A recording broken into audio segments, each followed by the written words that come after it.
नमस्कार। आज एक पुनः नई वीडियो लेकर के मैं आपके सामने फिर हाजिर हूँ।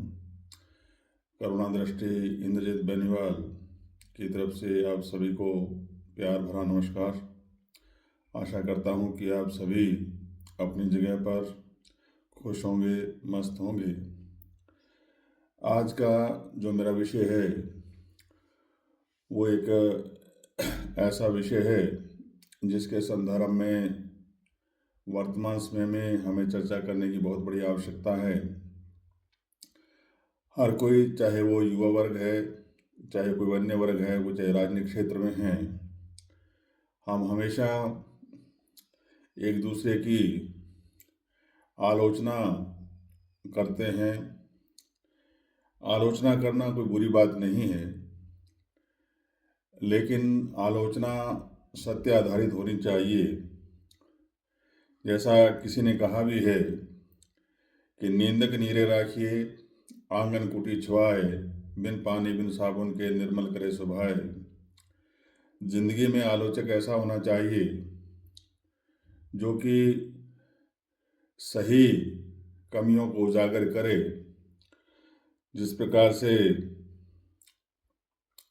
निंदा करने वाला जो व्यक्ति है वो हमारी असली कमियां बता करके हमारे स्वभाव को बहुत ही निर्मल कर सकता है।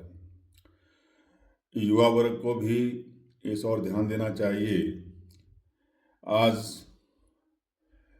भारतवर्ष में चाहे वो चुनावी समय हो, चाहे हमारा सामाजिक क्षेत्र हो, चाहे हमारा आर्थिक क्षेत्र हो, चाहे हमारा व्यापारिक क्षेत्र हो, चाहे हमारा सांस्कृतिक क्षेत्र हो, चाहे हमारा सामाजिक क्षेत्र हो, हर क्षेत्र के अंदर हम आलोचनाओं के अंबार लगा देते हैं और हमेशा एक दूसरे की आलोचना करते हुए थकते नहीं हैं।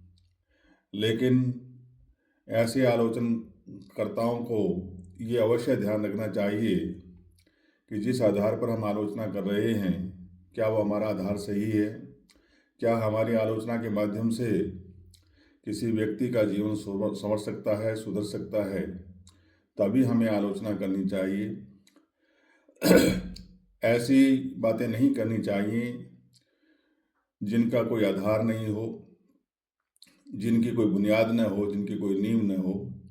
हमें उस ओर नहीं जाना चाहिए। इसीलिए किसी ने ठीक ही कहा है कि जिसे निभा ना सको ऐसा वादा मत करो, जिसे निभा ना सको ऐसा वादा ना करो। बातें अपनी हद से ज़्यादा न करो, बातें अपने हद से ज़्यादा न करो। तमन्ना रखो आसमान छूने की, तमन्ना रखो आसमान छूने की, लेकिन औरों को गिराने की कभी इरादा मत रखो। लेकिन औरों को गिराने का कभी इरादा मत रखो। आज का युग वास्तव में कंपटीशन का युग है, प्रतिस्पर्धा का युग है, ये मानता हूँ। लेकिन प्रतिस्पर्धी युग के अंदर हमारी प्रतिस्पर्धा जो है वो स्वच्छ होनी चाहिए, वो निस्वार्थ होनी चाहिए। हाँ, आप अपनी योग्यता के आधार पर आगे बढ़ें, इसमें कोई दो राय नहीं है।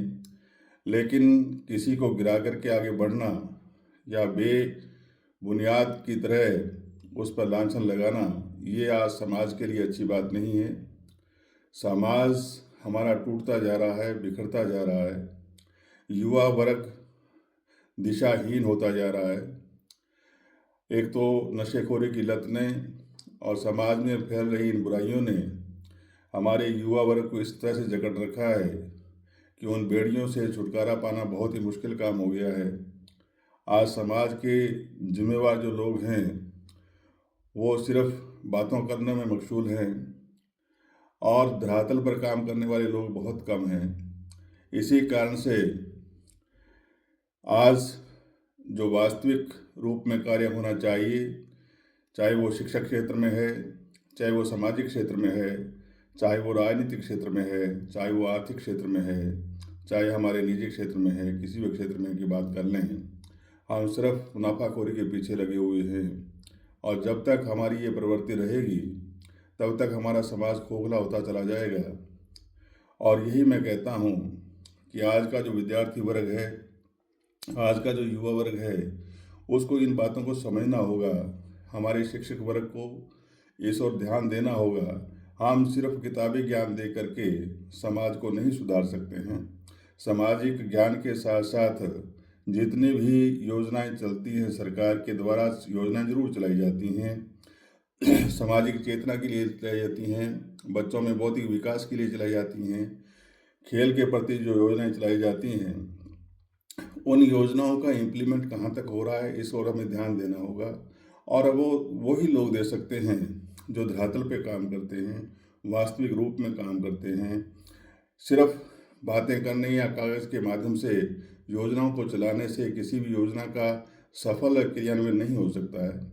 आज मैं जिस क्षेत्र में जहाँ से मैं बात कर रहा हूँ, मैं बहुत से क्षेत्रों में देखता हूँ और मैं बात भी करता हूँ और विभाग से भी बात करता हूँ, लेकिन पता नहीं क्यों आज के अधिकारी वर्ग, आज का शिक्षक वर्ग, आज का जो अन्य जिम्मेवार वर्ग है, उनमें से कुछ लोग अपना सही कार्य कर रहे हैं, लेकिन उनको जो गिराने का इरादा है, उनके आगे जो आड़े बाधाएं खड़े करने का जो काम है, वो लोग ज़्यादा हो रहे हैं कि किसी रूप में कोई अच्छा काम समाज में हो न जाए। इस रूप में लोग एक दूसरे से नकारात्मक चर्चा करते हैं और इसी चर्चा के कारण जो लोग आगे आना चाहते हैं, वो उनका जो हौसला है, उनका जो साहस है, वो दिनों दिन कम होता जा रहा है कि करना तो कुछ है नहीं, हम क्यों यूं ही बदनाम हों। लेकिन मेरा कहना ये है कि समाज के अंदर ऐसे लोगों को आगे आना चाहिए, जहाँ कमियां हो उनको उजागर करना चाहिए, तभी हम आगे बढ़ पाएंगे। विद्यार्थी वर्ग से मैं ये कहना चाहूँगा कि सिर्फ आप किताबी ज्ञान ही न लें, व्यवहारिक सामाजिक ज्ञान को भी प्राप्त करें कि समाज में जुड़ी हुई समस्याएं आपको कभी भी आगे नहीं बढ़ने देंगी।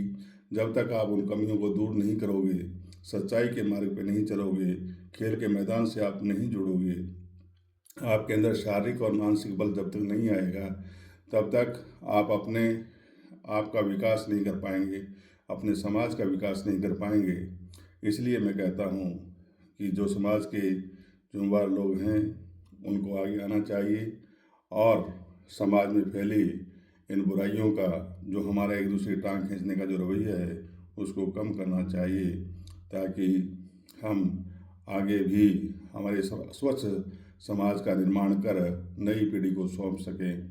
अगर हम ऐसा नहीं कर पाएंगे तो हम कभी भी अपने आप को माफ़ नहीं कर पाएंगे। समय चला जाएगा, समय निरंतर अनवर्त है, वो रुकने वाला नहीं है। बाद में पछताने के अलावा आपके पास कुछ नहीं बचेगा।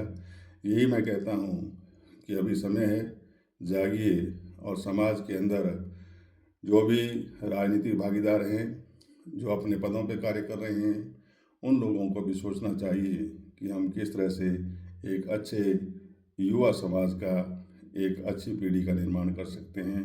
आशा करता हूँ कि आप मेरी बात से सहमत होंगे और आपका इसी प्रकार से प्यार और स्नेह बना रहे।